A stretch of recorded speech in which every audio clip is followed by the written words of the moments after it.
Zakon o obaveznoj zimskoj opremi u saobraćaju stupa na snagu 1. novembra kada je neophodno posjedovati zimsku opremu u svoje vozilo, u šta spadaju i sve 4 zimske gume, a pored zimskih pneumatika potrebno je uz vozilo imati i lance ili druge uređaje za povećanje trakcije na najmanje 2 pogonska točka. Kada je reč o obaveznoj zimskoj opremi, to su gume sa oznakom MS, M+S i MS, te znakom pahuljice, a minimalna dubina gazećeg sloja mora iznositi 4 mm. Moguće je koristiti i gume sa letnjim profilima minimalne gazećeg sloja od 4 mm, ali u priboru moraju biti odgovarajući lanci za stavljanje na pogonske točkove u slučaju zimskih uslova. Veoma je bitno promijeniti zimsku gumu zato što ona ima performanse drugačije nego ljetna guma i naravno na kiši, blatu, snijegu bolje prijanja uz asfalt.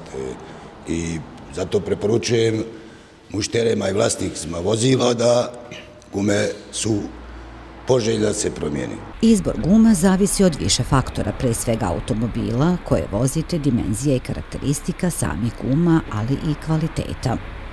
Što se tiče cijena, neki brendovi nisu toliko promijenili. Brendovi iz Kine su ostali negdje tu u istoj cijeni, a premium guma i neka srednja podbrend guma je skočila možda za neki 20%. Zimska guma 15, 195, 65, 15 treba izdvojiti oko 400 maraka, to je otprilike i sa ugradnjom guma. Često pitanje među vozačima jesu li kupili nove ili polovne gume, te da li je dovoljno zameniti samo 2 gume ili treba sve 4. Pravila za izbor zimskih guma se ne razlikuju od izbora letnjih guma. Trebate obratiti pažnju na fabričke dimenzije guma, godinu proizvodnje, dubinu profila i naravno da birate gumu u kojoj je proizvedena za zimu. U slučaju da se pitate da li kupiti nove ili polovne gume, uvek je bolje kupiti nove gume. Međutim, s obzirom na ekonomsku situaciju u našoj zemlji, verovatno će vaš budžet diktirati i izbor guma. Kod nas je tradicija, većinom se tu mijenja dvije svake godine ili svake 2 godine u zavisnosti koliko pređe se kilometara, ali praktikuje se samo 2 gume. Malo mušterija se opredjeljuje za sve 4 gume zato što znamo kakav je standard.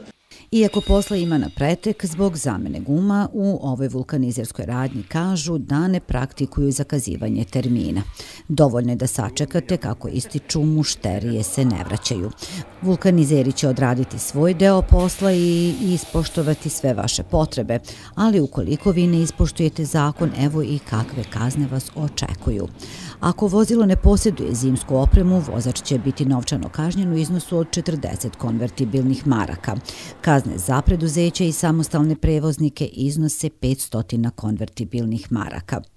Osim novčane kazne, postoji i mogućnost da će se takva vozila preventivno isključiti iz saobraćaja u uslovima kada je sneg na putu, jer postoji mogućnost da se vozila koja ne posjeduju zimsku opremu ispreče na cesti prilikom vožnje, a u takvim uslovima te time zaustave saobraćaj i potencijalno ugroze i sebe, ali i ostale učesnike u saobraćaju. Novim pravilnikom koji je na snagu stupio 30. decembra 2020. godine od navedene obaveze su izuzeta motorna vozila na 2 ili 3 točka, kao i četvorocikli, traktori na točkovima i traktori na gusenicama.